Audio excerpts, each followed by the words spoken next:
నమస్తే, very good morning. Welcome to R24 news watch కార్యక్రమానికి స్వాగతం.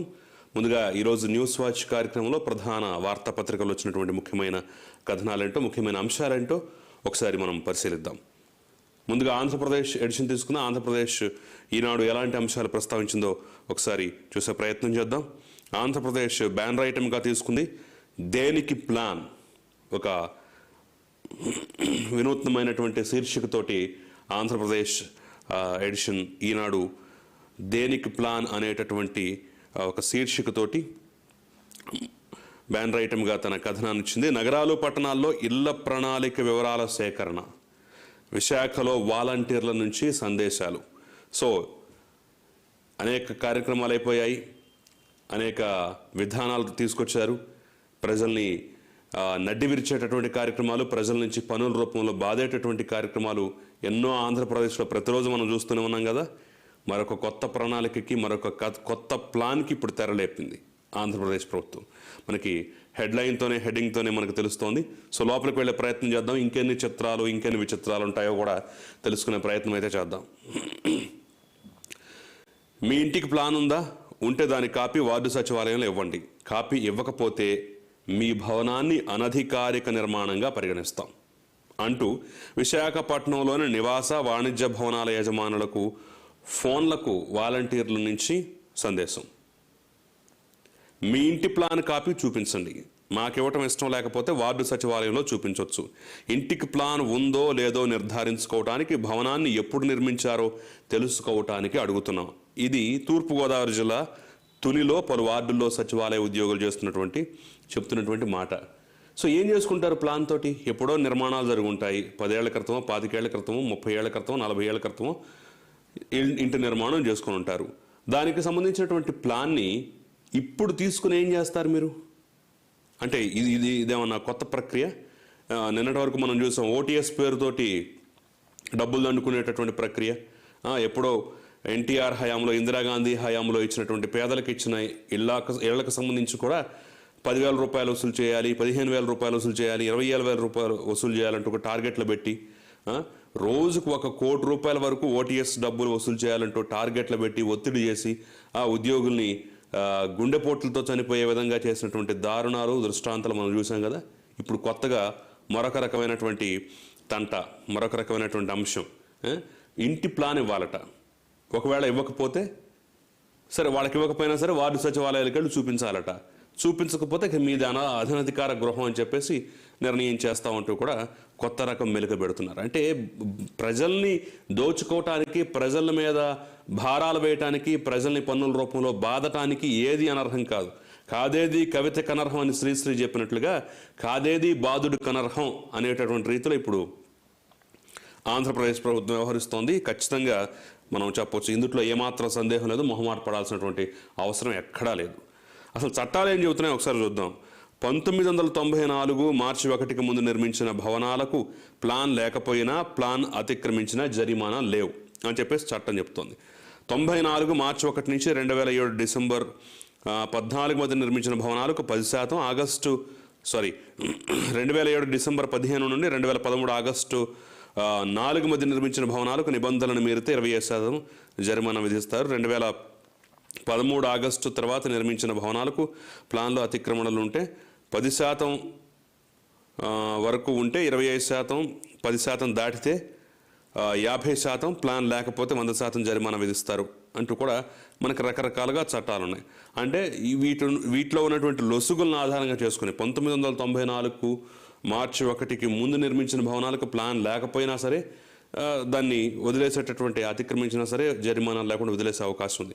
ఒకవేళ 94 తర్వాత, 94 మార్చి తర్వాత నుంచి ఒకవేళ అలాంటి నిర్మాణాలు ఏమైనా చేసినా సరే, ప్లాను లేకపోయినా సరే, ఇక చట్టంలో చెప్పినట్లుగా 10% అయితే ఇంత, 50% ప్లాన్ అతిక్రమిస్తే ఎంత అని చెప్పేసి బాదుకునేటటువంటి అవకాశం ఉంది కదా. దాన్ని మొత్తం వెలికి తీస్తున్నారు. అంటే ఎక్కడ ఏ లూప్ హోల్స్ దొరుకుతాయా, ప్రజల నుంచి ఎక్కడ బాధొచ్చా అనేటటువంటి అంశం. ఎందుకంటే ఇప్పుడుగా అప్పులు చేస్తున్నారు. ఇప్పుడు అప్పులు కూడా ఇచ్చేటటువంటి పరిస్థితి, దాఖలాలు అయితే కనిపించడం లేదు. మరి ఎలాగా? పప్పు బెల్లాలు పెంచడానికి ఎలాగా? దండుకోవటానికి ఎలాగా? సో ఈ రూపంలో ఉంది. OTS అని ఒక పక్క, ప్లానులు లేకపోయినా, ప్లాన్లు అతిక్రమించినా సరే మరో రకంగా బాధటం అని చెప్పేసి ఇంకో పక్క. సో మొత్తానికి ఖచ్చితంగా ఈ బాధుడి వ్యవహారం అనేది ఎప్పట్లో ఆగేలా అయితే కనిపించట్లేదు. ఆంధ్రప్రదేశ్ ప్రజలు సిద్ధంగా ఉండాల్సిందే, తప్పదిక. ఇక ప్రజాప్రతినిధుల కేసుల ఎత్తివేతపై నివేదిక ఇవ్వండి. హోంశాఖ ముఖ్య కార్యదర్శి హైకోర్టు ఆదేశం. ఉపసంహరణలకు ఎన్ని అభ్యర్థనలు వచ్చాయో వివరాలు ఇవ్వండి. ప్రత్యేక న్యాయాధికారి స్పష్టీకరణ. సుమోటాగా కేసు నమోదు. వైసీపీ ప్రజాప్రతినిధులపై కేసుల ఉపసంహరణ జీవోపై విచారణ అంటూ కూడా వైసీపీ ప్రభుత్వం వచ్చిన తర్వాత ఇబ్బడి ముబ్బడిగా వాళ్ళ ప్రజాప్రతినిధుల మీద ఉన్నటువంటి కేసులకు సంబంధించి ఉపసంహరణ జీవోలు ఇచ్చేస్తూ, కేసులు ఎత్తివేస్తూ, అడ్డగోలుగా నిబంధనలకు వ్యతిరేకంగా ఇచ్చినటువంటి జీవోలు కానివ్వండి, ఎత్తివేసినటువంటి దాఖలాలు కానివ్వండి, రహస్య జీవోల రూపంలో చేసినటువంటి కార్యక్రమాలు కానివ్వండి మనం చూస్తూనే ఉన్నాం. దాని మీద హైకోర్టు అయితే గట్టిగా మొట్టికాయలు వేసింది. అసలు ఎన్ని జీవోలు ఇచ్చారు, ఎంతమంది మీద కేసులు మీరు వెనక్కి తీసుకున్నారు అనేది మాకు క్లియర్గా చెప్పండి అంటూ కూడా హైకోర్టు ఇప్పుడు హుకుం జారీ చేసింది. ఒక అంశం మీద కాదు కదా హైకోర్టు ఈ ప్రభుత్వానికి మొట్టికాయలు వేయటం, ఈ ప్రభుత్వం మీద విమర్శలు చేయటం, ఈ ప్రభుత్వం యొక్క తీరును ఆక్షేపించడం. ఏకంగా సాక్షాత్తు సిఎస్, డీజీపీ వంటి వాళ్ళు కోర్టుకు హాజరై కోర్టు ముందు చేతులు కట్టుకుని అనేక అంశాల్లో వివరణించినటువంటి దాఖలాలని మనం ఎన్నో చూసాం. ఇది కూడా అలాంటిదే. ప్రభుత్వానికి బహుశా చేమ కుట్టినట్లయినా ఉండకపోవచ్చు కానివ్వండి, ఇది నిజంగా ఒక విధంగా సిగ్గు చేయడమైనటువంటి అంశం, సిగ్గుపడాల్సినటువంటి అంశం. ఇక 24 గంటల్లో మెజిస్ట్రేట్ ముందుకు ఎందుకు తేవటం లేదు? నిందితుల్ని అక్రమ నిర్బంధంలో ఎందుకు ఉంచుతున్నారు? గతంలో పనిచేసిన చోట ఏమి చేశానో రికార్డులు పరిశీలించుకోండి. హెబియస్ కార్పస్ పిటిషన్ విచారణ సందర్భంగా సీజే ఘాటు వ్యాఖ్యలు. పులివెందుల ఎన్ఫోర్స్మెంట్ బ్యూరో సిఐ నివేదిక ఇవ్వాలని ఆదేశం అంటూ కూడా 24 గంటల్లో ఒక వ్యక్తిని అరెస్టు చేసిన తర్వాత 24 గంటల్లోగా అతన్ని ఖచ్చితంగా కోర్టు ముందు హాజరుపరచాలి. అలా హాజరుపరచకపోతే అది తీవ్రమైనటువంటి నేరం. కానీ ఆంధ్రప్రదేశ్లో నిజంగా అలా హాజరుపరుస్తున్నారా? నిజంగా ఖచ్చితంగా ఈ నిబంధన పాటిస్తున్నారా?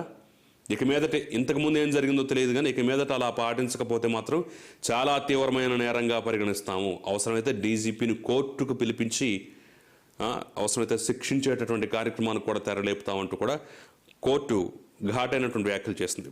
అందుట్లో మనకి హెబియస్ కార్పస్ పిటిషన్ విచారణ సందర్భంగా గతంలో నేను పనిచేసిన చోట ఏం చేశానో రికార్డులు పరిశీలించుకోండి. ఎలాంటి తీర్పులు ఇచ్చాను, ఇలాంటి హెబియస్ కార్పస్ అంశంలో కానీ మిగతా కేసుల్లో ఎలాంటి తీర్పులు ఇచ్చాను అనేది పరిశీలించుకోండి అంటూ ఏకంగా సాక్షాత్తు చీఫ్ జస్టిసే కొంత ఘాటైనటువంటి వ్యాఖ్యలు చేశారు. చూడండి, అంటే నేను అంతకుముందు ఇచ్చినటువంటి తీర్పుల సారాంశం ఏంటో చూడండి, ఎంత నిక్కచ్చిగా ఉంటానో చూడండి, దాన్ని బట్టి మీ వ్యవహార శైలి మార్చుకోండి అంటూ ఒక విధంగా కొంత గట్టిగా చెప్పే ప్రయత్నం, గట్టిగా బెదిరించేటటువంటి ప్రయత్నం చేశారు. అంటే ఈ పరిస్థితి ఎంత చేయి దాటిపోయిందో, ఎన్ని కేసులు దాఖలవుతున్నాయో. ప్రభుత్వం మీద రోజుకు సాక్షాత్తు కొన్ని వందల వేల సంఖ్యలో కేసులు దాఖలవుతున్నాయి. ప్రభుత్వం వర్సెస్ పౌరులు అన్న విధంగా హైకోర్టులో దాఖలవుతున్నటువంటి తీరు రికార్డు స్థాయిలో. ఇక దీనికంటూ కొన్ని రికార్డులు, కొన్ని ప్రమాణాలు, కొన్ని బెంచ్ మార్కులు పెడితే ఆంధ్రప్రదేశ్ హైకోర్టులో ప్రభుత్వం మీద దాఖలవుతున్నటువంటి కేసులు సంఖ్య పోల్చుకుంటే మిగతా హైకోర్టుల్లో గాను మిగతా రాష్ట్రాల్లో నమోదవుతున్న కేసుల సంఖ్యని, ఆంధ్రప్రదేశ్ హైకోర్టులో నమోదవుతున్న కేసుల సంఖ్యని ప్రభుత్వానికి వ్యతిరేకంగా పోల్చుకున్నట్లయితే అన్ని బెంచ్ మార్కులు దాటేసింది, అన్ని రికార్డులు దాటిపోయిందనే చెప్పుకోవాలి. సో ఆ స్థాయిలో ప్రజా వ్యతిరేకత ఉంది. ఆ స్థాయిలో ప్రజా వ్యతిరేకమైనటువంటి కార్యకలాపాలకి చట్టానికి విరుద్ధంగా వ్యవహరిస్తున్నారనే అంశం అయితే క్లియర్గా తేటతలం అవుతుంది. సో హెబియస్ కార్పస్ పిటిషన్లు కూడా చాలా ఎక్కువ స్థాయిలో నమోదవుతున్నటువంటి దాఖలాలు కూడా మనకు కనిపిస్తున్నాయి ఆంధ్రప్రదేశ్లోని. అంటే అక్రమంగా నిర్బంధించేయటం, దానికి ఎఫ్ఐఆర్ ఉండదు, ఏముండదు, ఆ రాత్రికి రాత్రి తీసుకెళ్ళిపోవటం, ఎక్కడ పెడుతున్నారో తెలియదు, ఎక్కడ ఉంచుతున్నారో తెలియదు, ఏ పోలీస్ స్టేషన్లో ఉంచుతున్నారో తెలియదు, ఎంతగా కొట్టి హింసిస్తున్నారో తెలియదు, ప్రతి ఒక్క అంశం. సో ఎంత చట్ట ఉల్లంఘన చేయాలో అంత చట్ట ఉల్లంఘన చేస్తున్నటువంటి దాఖలాలు అయితే మనకు కనిపిస్తున్నాయి. సో ఖచ్చితంగా ఈ యొక్క వ్యాఖ్యలు అనేవి చంపపెట్టే. మరి ఇప్పటికైనా డీజీపీ మారతారా? ప్రభుత్వం మారుతుందా? చట్టాన్ని సక్రమంగా అమలు చేసే పరిస్థితి ఉంటుందా?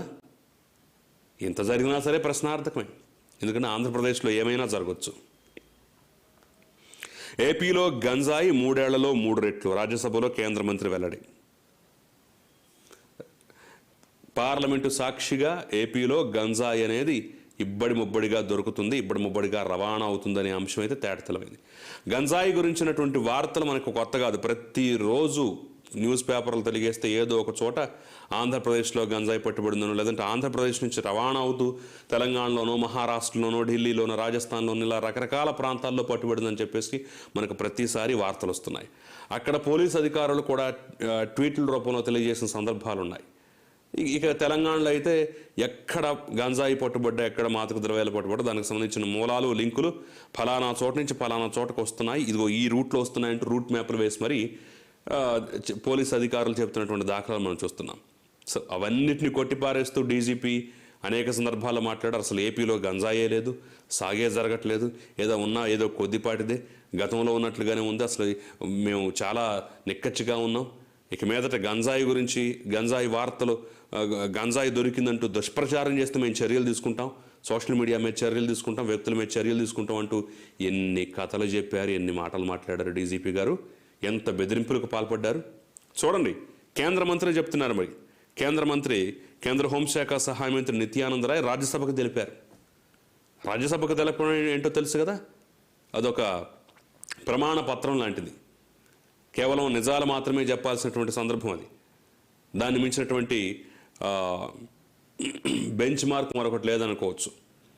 పెట్టండి మరి, నిత్యానంద రాయ్ మీద కూడా కేసులు పెడతారు. మరి రాజ్యసభలో చెప్పాడు సాక్షాత్తు, గత 3 ఏళ్లలో 3 రెట్లు కొన్ని వందల వేల టన్నుల వరకు గంజాయి దొరుకుతుంది అనేటటువంటి అంశాన్ని చెప్పారు.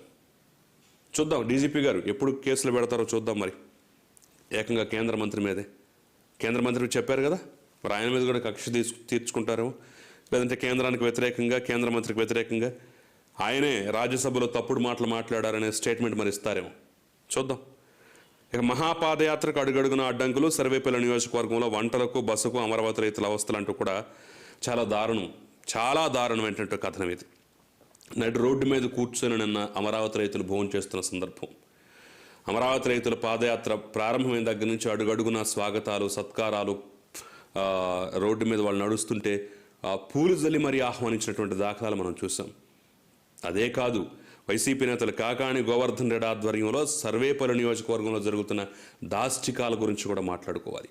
రైతులు రోడ్డు మీద కూర్చుని మహిళలు కన్నీళ్లు పెట్టుకుంటూ భోజనం చేస్తున్నారు. భోజనానికి కూడా అవకాశం లేకుండా అక్కడ కొంతమంది ముస్లిం సోదరులు ముందుకొచ్చి వాళ్ళందరికీ భోజనాలు పెడుతున్నటువంటి సందర్భం మనం చూసాం. ఎంత సిగ్గుచేటంటే ఈ ప్రభుత్వం, ఈ అధికారులు కానివ్వండి, ఈ ప్రభుత్వం కానివ్వండి, ముఖ్యంగా స్థానిక ఎమ్మెల్యే, అక్కడ ఉన్నటువంటి సర్వేపల్లి నియోజకవర్గం స్థానిక ఎమ్మెల్యే కాకాణి గోవర్ధన్ రెడ్డి సిగ్గుపడాల్సిన అంశం, తలదించుకోవాల్సిన అంశం. రైతులు, మహిళా రైతుల కోసం ఏర్పాటు చేసినటువంటి బయో టాయిలెట్లను కూడా పీకేశారు. వాళ్ళు కన్నీళ్లు పెట్టుకుంటున్నారు.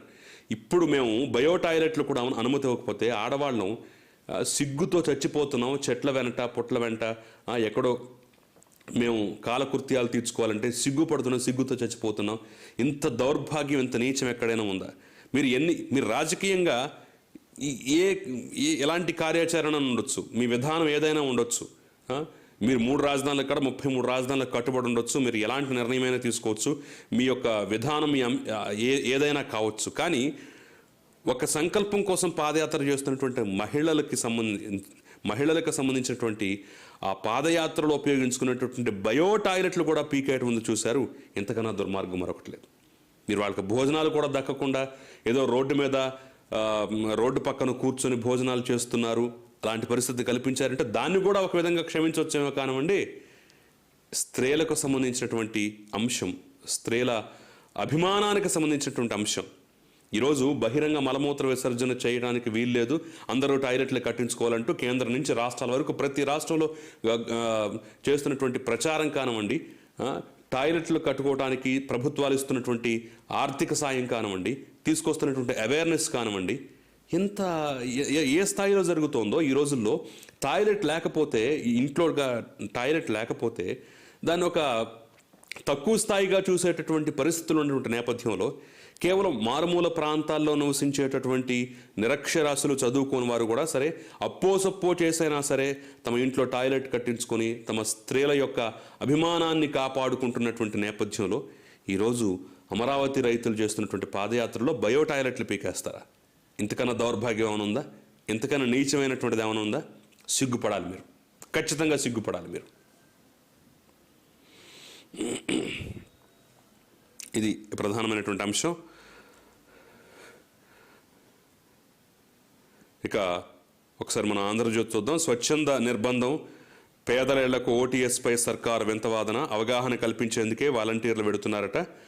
స్వచ్ఛందమైతే సిబ్బందికి టార్గెట్లు ఎందుకు, మిగతా పథకాలకు అవసరమైన అవగాహన దీనికేనా, సొంతంగా నిర్మించుకునే ఇళ్లకు మళ్లీ రిజిస్ట్రేషన్లు ఏంటి, విపక్షంలో ఉండగా బకాయిలు వడ్డీ మాఫీపై హామీ, అధికారంలోకి రాగానే అసలుపై కన్ను.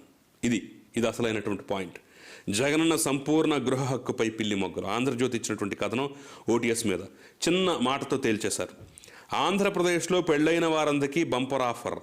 మీరు గుడిలోనో కళ్యాణ మండపంలోనో పెళ్లి చేసుకుని ఉంటారు. మీ వివాహాన్ని రిజిస్ట్రేషన్ చేయించుకుని ఉండరు. అలాంటి వారు 10,000 చెల్లిస్తే వివాహాన్ని రిజిస్ట్రేషన్ చేయించి సర్టిఫికెట్ ఇస్తాం. భవిష్యత్తులో మీ వివాహానికి సంబంధించి ఎలాంటి సమస్యలు వచ్చినా శాశ్వతంగా పరిష్కారం దొరుకుతుంది అని ఒక పథకం తెస్తే ఎలా ఉంటుంది? సో 1983 నుంచి ఇళ్లు నిర్మించుకుని 2 తరాలుగా నివసిస్తున్న వారిని డబ్బులు డిమాండ్ చేస్తూ మళ్లీ రిజిస్ట్రేషన్ చేయించుకోవాలి అన్నట్లుగా ఉంది జగనన్న సంపూర్ణ గృహ హక్కు పథకం. ఈ పథకంపై లబ్ధిదారుల నుంచి ఇదే వ్యాఖ్యలు వినిపిస్తున్నాయి. ఎక్కడో పెళ్లి చేసుకున్న వాళ్ళకి 10,000 ఇవ్వండి, మేము మళ్ళీ రిజిస్ట్రేషన్ చేస్తాం, మీకు రిజిస్ట్రేషన్ పత్రం ఇస్తాం, మీ వివాహంలో ఎలాంటి సమస్యలు వచ్చినా సరే శాశ్వతంగా పరిష్కారం దొరుకుతుందంటూ అంటే ఎలా ఉంటుంది?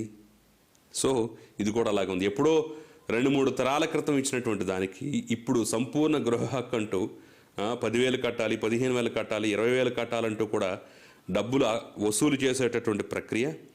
దీనికి ఆల్రెడీ సంత బొమ్మాళ్ళలో సర్క్యులర్ జారీ చేయడం, అవసరమైతే పెన్షన్లు కూడా ఆపేయండి, రేషన్ కార్డులు ఏమైనా ఉంటే దానికి సంబంధించిన వివరాలు సేకరించండి, ప్రభుత్వ ఉద్యోగులు వాళ్ళ కుటుంబంలో ఎవరన్నట్టు వాళ్ళకి సంబంధించిన వివరాలు సేకరించండి, ఏదో రకంగా ఈ డబ్బులు కట్టే ప్రయత్నం చేయించండి, రోజుకు 1 కోటి రూపాయల వరకు టార్గెట్ పెట్టుకోండి అంటూ ఇంత చేసినటువంటి అంశాన్ని చూసినట్లయితే ఇప్పుడు పూర్తిగా ప్రభుత్వం మీద వ్యతిరేకత వచ్చిన నేపథ్యంలో లేదు కేవలం వాలంటీర్లకి అవగాహన కల్పించేందుకే, ఇందుట్లో బలవంతం ఏమీ లేదు అంటూ కూడా మళ్ళీ పిల్లి మొగ్గులు వేస్తున్నటువంటి దాఖలాలు మనకు కనిపిస్తున్నాయి. అసలు ఈ పథకమే కరెక్ట్ కాదు. ఎప్పుడో పురాతన కాలంలో 2-3 తరాల క్రితం ఇచ్చినటువంటి ఇళ్లకి కొన్ని అందుట్లో నాణ్యతా ప్రమాణాలు సరిగ్గా పాటించకపోవడం వల్ల, లేదంటే తరాలు గడిచిపోవడం వల్ల కూలిపోయే స్థితిలోనూ బాగా పాతవైపోయినటువంటి స్థితిలోనూ ఉన్నటువంటి వాటికి కూడా ఇప్పుడు 10,000 రూపాయలు కట్టడం ఏంటి? సో నిన్న దానికి సంబంధించిన ఒక వీడియో కూడా వైరల్ అయింది. ఒక పెద్ద ఆయన మాట్లాడుతూ, నా పెళ్ళాన్ని నాకిచ్చి మళ్ళీ పెళ్లి చేస్తామంటున్నట్టు ఉంది, ఇది పెళ్ళాన్నదే మళ్ళీ నాకిచ్చి మేము మళ్ళీ ఫ్రెష్గా పెళ్లి చేస్తాం అనేటట్టుగా మీ వ్యవహార తీరుంది, ఇదేంటిది అంటూ కూడా ప్రశ్నిస్తున్నటువంటి దాఖలాలు మనం చూసాం. సో వింత వాదనలు, కొత్త నిబంధనలు, ఏదైనా వ్యతిరేకత రాగానే కాదు మా ఉద్దేశం అది కాదు ఇదంటూ కూడా పిల్లి మొగ్గలు చూస్తున్నాం. ఇక సర్కారుపై సమరశంఖం అంటూ సమస్యల పరిష్కారం కోసం ప్రత్యక్ష పోరాటం అంటూ కూడా ఉద్యోగ సంఘాల నేతలు ఇచ్చినటువంటి నోటీసుకు సంబంధించి కూడా ప్రధాన అంశాన్ని ఉంది. ఇక సమరశంఖం పూరించడం అంటున్నారు. నిజంగానే సమరశంఖం పూరిస్తారా ఉద్యోగులు? చూద్దాం. Single tea cinema ticket. ఏపీలో సినీ వినోద చిత్రం. పల్లెల్లో 5 రూపాయలకే ఎకానమీ టికెట్. కరెంటు ఖర్చులు రావుంటున్న ఎగ్జిబిటర్లు, బెనిఫిట్ షోలకు సర్కారు ససేమిరా. చెప్పిన ధరలకే అమ్మాలన్న ఆదేశం. బాలయ్య అఖండకు తొలి దెబ్బ, తర్వాత వరుసగా పెద్ద సినిమాలు. సో రాష్ట్రంలో ఏ మూలకు వెళ్ళినా సింగిల్ టీ 7 రూపాయలు ఉంటుంది, కాఫీ 10 రూపాయల పైన ఉంటుంది. అయితే సినిమా టికెట్ అంతకంటే తక్కువ ఉండాలని సర్కారు తేల్చి చెప్తోంది. టికెట్ ధరలపై గతంలో ఇచ్చిన సర్క్యులర్ను మరోసారి తెరపై తెచ్చింది. పెద్ద బడ్జెట్ సినిమాలైనా సరే టికెట్ అంతకు మించి ఎక్కువ అమ్మకూడదని స్పష్టం చేస్తుంది. దీంతో గురువారం విడుదలవుతున్న అఖండ నుంచి సంక్రాంతి వరకు విడుదల కానున్న పుష్ప, RRR, భీమ్లా నాయక్ తదితర చిత్రాలపై కలెక్షన్లపై సినీ పరిశ్రమ వర్గాల్లో గుబులు మొదలైంది. 1990 దశకంలో నేల టికెట్ ధర 5 రూపాయలు ఉండేది. ఇప్పుడు గ్రామ పంచాయతీలో నాన్ ఏసీ థియేటర్లో ఎకానమీ టికెట్ ధర 5 రూపాయలట. ఎప్పుడో 90వ దశకంలో నేల టికెట్ అనే పేరుతో ఇచ్చేటటువంటి టికెట్ ధర 5 రూపాయలు ఉంటే ఇప్పుడు తాజాగా ఎకానమీ క్లాస్కి పల్లెటూరులో నాన్ ఏసీ థియేటర్లో కూడా 5 రూపాయలు పెట్టాలట. సహేతుకమేనా ఇది? పెరుగుతున్న ధరలకు అనుగుణంగా అన్ని రేట్లు మారుతున్న నేపథ్యంలో మరి సినిమాలకు ఎందుకు?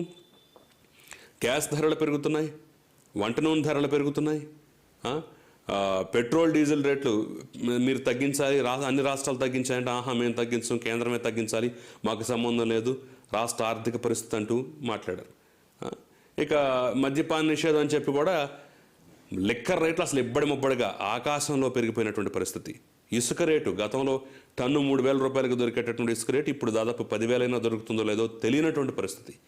ఆంధ్రప్రదేశ్లో పెరగని రేట్లు అంటూ ఉన్నాయా? వసూలు చేయనటువంటి పన్నులు అంటూ ఉన్నాయా? అవన్నిటినీ వదిలేసి కేవలం సినిమాకి ఏదో 90వ దశకంలో ఉన్నటువంటి 1990 నాటి ధరని ఇది పల్లెటూరులో ఉన్నటువంటి నాన్ ఏసీ థియేటర్లో ఇప్పుడు అదే ధర అమలు చేయాలా? సాధ్యమేనా? అప్పుడు 5 రూపాయలు ఉన్నటువంటి టికెట్ ధర ఇప్పుడు 5 రూపాయలకి ఇక్కడ ఎకానమీ క్లాస్కి ఇవ్వాలా? ఈరోజు ఒక్క టీ ఖరీదే మనకి 5 రూపాయలకి రావట్లేదు. ఈ టీ తాగాలన్నా ఎక్కడైనా సరే వెళ్ళినా సరే 10 రూపాయల నుంచి కనీసం మినిమం 7 రూపాయల నుంచి 10 రూపాయలు 15 రూపాయలు కూడా అమ్ముతున్నటువంటి నేపథ్యంలో ఈరోజు అంతకన్నా తక్కువ రేటుకి టికెట్లు అమ్మాలా? అంటే సినీ పరిశ్రమ మీద కక్ష తీర్చుకుంటున్నారా మీరు? అలాగే ఉంది, ఖచ్చితంగా అలాగే ఉంది. మీ రాజకీయ ప్రత్యర్థులు సినిమా రంగంలో ఉన్నారు కాబట్టి కక్ష తీర్చుకోబోతుందా సినీ పరిశ్రమ మీద ఈ ప్రభుత్వం అనేది అయితే కొంత సందేహాస్పదంగానే ఉంది. ఎందుకంటే ఈ రేట్లను బట్టి చూసినట్లయితే మరి ఇదే రేట్లు మిగతా వాటికి కూడా పెట్టవచ్చు కదా, మిగతా నిత్యావసర రేట్లు తగ్గించవచ్చు కదా. ఈరోజు 100 రూపాయల నుంచి 140 రూపాయలు 150 రూపాయల వరకు టమాటా అమ్మినటువంటి దాఖలాలు మనం చూసాం. మరి సామాన్యుడికి 10 రూపాయలకి 15 రూపాయలకి ప్రభుత్వం అమ్మొచ్చు కదా. కందిపప్పు ధరలు, నూనె ధరలు, వంట గ్యాస్ ధరలు ఎంత ఇబ్బడి ముబ్బడిగా పెరిగిపోతున్నాయి. అసలు ఆంధ్రప్రదేశ్లో పెరుగుదలే తప్ప తరుగుదల ఉందా? సో ఇది పరిస్థితి. ఖచ్చితంగా దీని వెనక మరో కోణం అయితే ఉంది. సో ఇవి ప్రధానమైనటువంటి అంశాలు. ఇక మనం బ్రీఫ్గా చూసినట్లయితే కాంగ్రెస్ను తోసిరాజని బీజేపీ ప్రత్యామ్నాయంగా మమత తృణమూల్ కాంగ్రెస్ ఆప్ ఎదిగే ప్రయత్నం చేస్తోంది. దాని మీద ఒక సమగ్రమైనటువంటి కథనం ఇచ్చింది. ఇక ధాన్యం కొనుగోళ్లకు సంబంధించి జరుగుతున్న రగడ, కేంద్ర ప్రభుత్వం సాధ్వి నిరంజన్ జ్యోతి కేంద్ర మంత్రి, మేము ఉప్పుడు బియ్యాన్ని తెలంగాణ నుంచి పెద్ద ఎత్తున కొంటున్నాం, దానికి అడ్డంకి ఏమీ లేదు, ప్రభుత్వం చెప్తున్నటువంటి దానికి బయట చేస్తున్నటువంటి ఆందోళనకు పొంతం లేదు అనేటటువంటి అంశం కూడా ఇక్కడ ప్రధానంగా పత్రికలు కథనాల రూపంలో ఇచ్చాయి. సో ఇవి ముఖ్యమైనటువంటి వార్తా కథనాలు. వీటి మీద సమగ్రమైన విశ్లేషణ చూసే ముందు చిన్న బ్రేక్ తీసుకుందాం.